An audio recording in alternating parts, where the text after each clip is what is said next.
Donc nous avons convoqué ce point presse pour faire un état des lieux de la situation du Parti communiste français dans le cadre de son 38e congrès, après les votes sur les bases communes et après le Conseil national qui s'est déroulé le week-end dernier, les 13 et 14 octobre.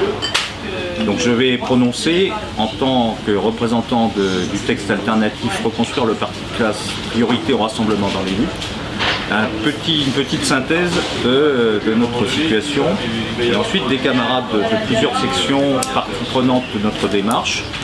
Éric Monini, secrétaire de la section du Jarny, Corinne Bécourt, secrétaire de la section de Saint-Quentin, Dominique Négri, secrétaire de la section de Saint-Martin-d'Air, Guy Liel, vétéran du parti, responsable dans le Val-de-Marne et bien connu du parti dans son ensemble, seront là pour répondre aux questions et intervenir, compléter le point que je vais vous faire. Oui, donc ce congrès extraordinaire, il faut le rendre extraordinaire. Il faut le rendre extraordinaire parce qu'il a démarré, la stratégie de casse de notre parti a commencé en 1997 par le congrès de Martigues et s'est poursuivi en 2000, au congrès de 2000. Qui dirigeait le parti aujourd'hui, à cette époque-là? Il s'appelle Robert Rue. C'est lui qui a mis en place cette stratégie, et cette stratégie elle a été développée, renforcée par les congrès successifs. Voyons où nous a ramené Robert Rue, où il est aujourd'hui. Est-ce que les directions successives d'aujourd'hui condamnent cette orientation et veulent revenir sur une orientation démocratique en écoutant les communistes qui sont largement majoritaires? Ils n'ont pas réussi à faire fuir tous les communistes du parti, donc les communistes ont pris des chemins différents, mais veulent renforcer et veulent reconstruire leur parti sur le fond. Moi, je trouve ce qui est complètement différent dans notre démarche, en fait, c'est que nous ne sommes pas comme eux. Nous sommes tous des militants, des responsables d'organisation de base du Parti communiste.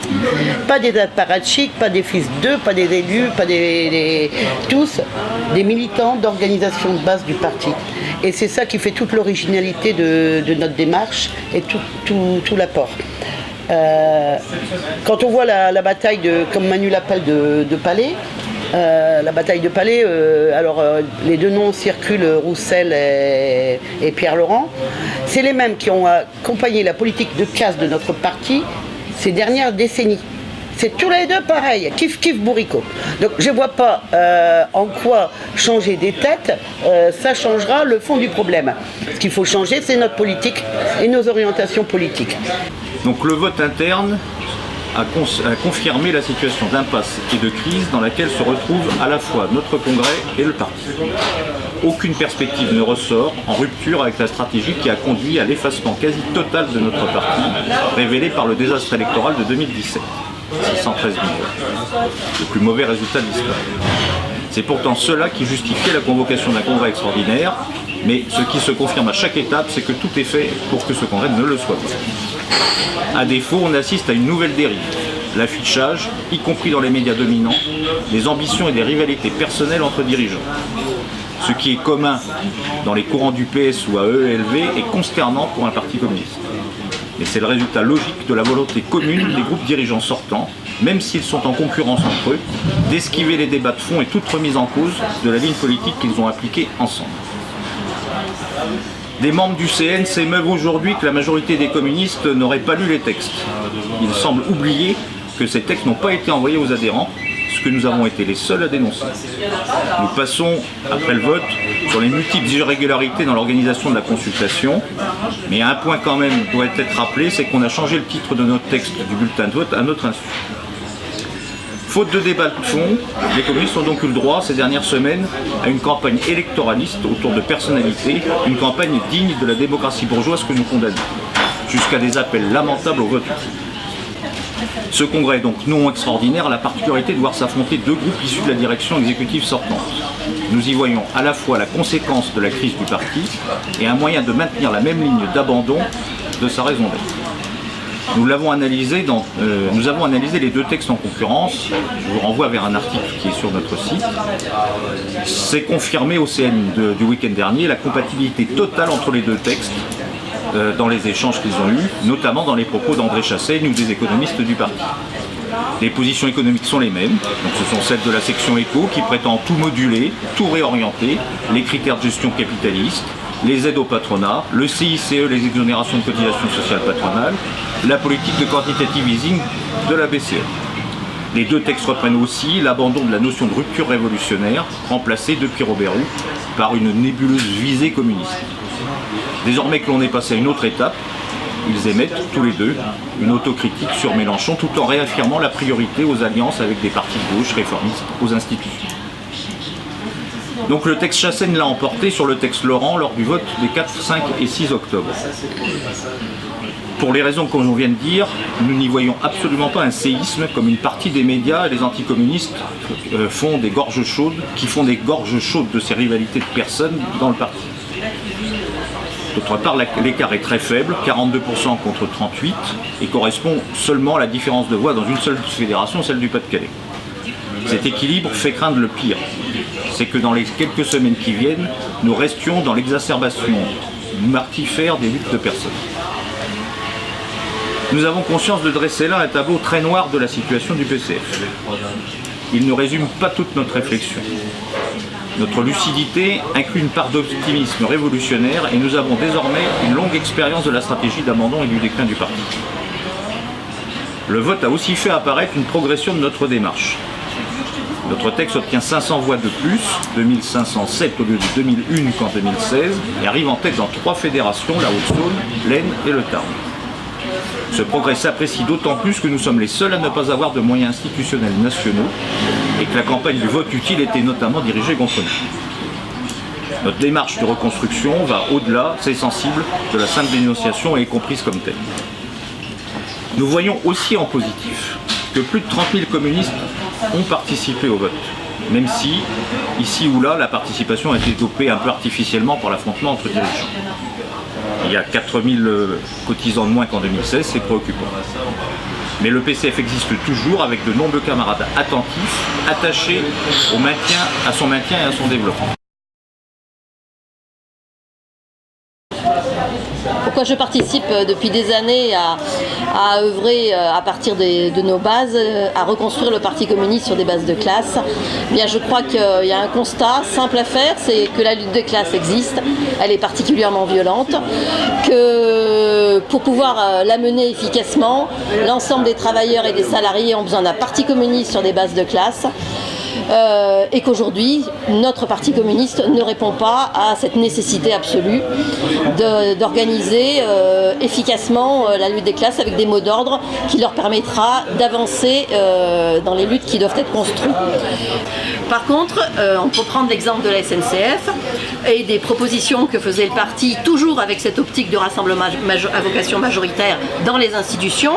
C'était réorienter les finances pour financer un grand service public du rail, en le demandant à l'Union européenne, alors que c'est l'Union européenne elle-même qui prescrit et demande la casse de notre grand service public de la SNCF. Première erreur, je dirais. Deuxième erreur, c'est de revendiquer une entreprise 100% publique. Macron n'a jamais dit qu'il ne voulait pas une entreprise 100% publique. D'ailleurs, ça a été un de ses arguments importants. Non, je ne privatise pas, je maintiens une entreprise 100% publique. Voilà pourquoi le mot d'ordre qui aurait dû être porté par le parti, c'était le mot d'ordre de non à l'ouverture à la concurrence et oui au monopole public. Et là, on donnait aux cheminots un outil de lutte essentiel. Et je voudrais que chacun d'entre nous imagine si l'humanité avait titré tous les jours non à l'ouverture à la concurrence, oui au monopole public, si ces camarades cheminots qui ont lutté, s'ils n'avaient pas pu obtenir une victoire avec un mot d'ordre aussi clair et qui était en rupture complète à la fois avec l'Union européenne et à la fois avec le système lui-même, le système capitaliste. Voilà. D'ici les congrès locaux et le congrès national, nous ferons tout notre possible pour pousser les débats de fond dont les communistes ont été privés. Certains congrès locaux se déroulent dès ce 20 octobre, ce qui aura laissé en tout et pour tout que quelques jours à l'analyse collective sur ce qui est devenu la base commune. Malgré tout, nous voulons imposer la discussion sur plusieurs sujets, notamment l'exigence de nationalisation immédiate, alors que le pouvoir veut privatiser Aéroports de Paris et la Française des Jeux, mais des nationalisations seulement là où existe le rapport de force pour qu'elles soient démocratiques, Alstom, Arcelor, et non pas des nationalisations de perte. Nous voulons mettre au centre la nécessité de lier la défense des hôpitaux, de l'offre de soins, psychiatrie et EHPAD où il y a de grands mouvements compris, du système de retraite, avec la remise en cause des exonérations de cotisations sociales patronales, de la CSG dans son principe même. En lien, l'élévation de la lutte potentiellement très rassembleuse contre le prélèvement à la source, qui menace autant l'impôt progressif que le financement à terme de la sécurité sociale, est une des priorités que nous proposons de mettre en avant.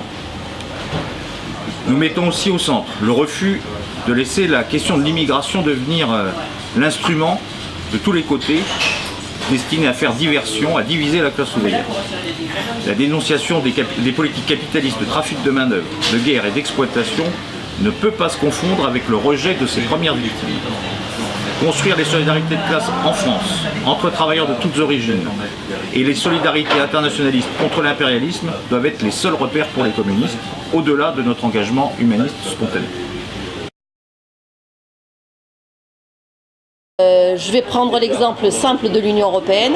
Il n'y a pas une seule lutte aujourd'hui, que ce soit celle de la SNCF, que ce soit celle des services publics, que ce soit celle de la santé, qui ne va pas se confronter avec des directives européennes, et que notre parti accompagnant ces directives européennes, ne les combattant pas et ne mettant pas les luttes au bon niveau, pour ce qui concerne la SNCF au niveau du monopole public, et pas simplement de défendre une entreprise 100% publique.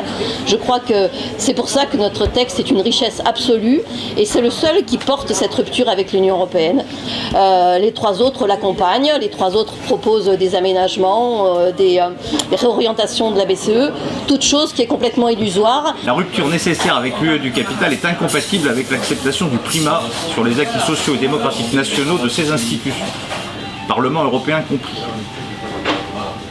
Nous ne pouvons pas laisser le rejet de classe de l'Union européenne se voir dévoyé par les nationalistes. C'est une responsabilité historique du PCF en France. Elle implique pour nous communistes français internationalistes l'appel à la sortie du parti de la gauche européenne, ce PGE intégré à l'UE et dont la politique de Tsipras en Grèce est plus que jamais la sinistre vitrine résignée, antisociale, soumise aux puissances d'argent. Sur la moderne, on me pose souvent la question de la modernité de ma démarche. Bon, moi je réponds avec une autre question, c'est est-ce que vous trouvez qu'un million de travailleurs pauvres à 850 balles par mois, c'est moderne? Ça, c'est le résultat d'une politique capitaliste agressive.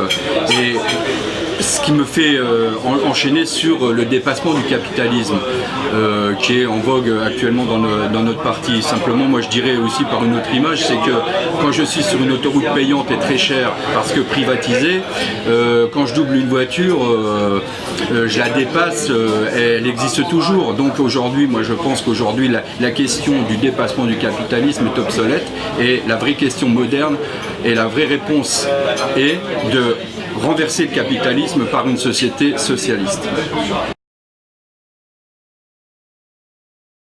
Et nous sommes très lucides sur ce qui se joue à ce congrès. C'est une étape intermédiaire dont il ne sortira pas l'évolution et la rupture que beaucoup souhaitent, que beaucoup de communistes souhaitent, que beaucoup de travailleurs, de salariés, de syndiqués souhaitent. Dans le même temps, considérons que ce congrès est une étape qui poursuit et développe la démarche que nous voulons porter avec des camarades qui n'ont plus de carte, avec des salariés, des syndiqués, ceux qui sont à l'avant-garde de la lutte des classes et ceux qui pourront l'être bientôt. Cette démarche est celle de la reconstruction du parti de classe. Dans ce sens, le fait que notre démarche se soit exprimée un peu plus fortement dans ce vote est un bon point. De l'autre côté, qu'on atteint une impasse complète et qu'il y ait cette contradiction totale entre ce que représente le PCF et ce que les différents clans dirigeants qui sont en concurrence veulent faire, peut se voir de façon négative, mais peut se voir de façon positive aussi. C'est-à-dire qu'il y a cette demande, il y a une réponse à apporter, il y a une attente forte de ce parti communiste qui exprime sur des questions comme l'Europe, sur les questions de la lutte des classes au jour le jour contre la politique poursuivie par Macron, sur le fond, c'est-à-dire où on crée les convergences de lutte sur la base de l'intérêt commun des salariés et des populations et non pas sur des calculs fumeux pour les prochaines alternatives électorales. Ce projet qui est celui du Parti communiste, c'est un projet qui est tout à fait moderne, c'est un projet qui est en état de rassembler et qui dépasse ce qu'on appelle la crise de la politique. Et dans ce sens, nous avons tout à fait confiance qu'en tenant bon dans notre parti, en utilisant le potentiel de chacun, quels que soient les votes, en allant chercher le potentiel des communistes qui n'ont pas été partie prenante de ce congrès, en allant vers les travailleurs, nous pouvons reconstituer, renforcer ce point de vue organisé, communiste, de rupture révolutionnaire, sur les bases de notre histoire, marxiste et léniniste, sur les bases de tous les acquis que nous avons obtenus grâce au Parti communiste. Et dans ce sens, je suis plutôt confiant, pas sur l'issue immédiate du congrès, on fera au mieux possible, mais sur une confiance totale que d'ici 2020, le 100e anniversaire du PCF, s'exprime avec force le renouveau d'un parti communiste en France, du Parti communiste français.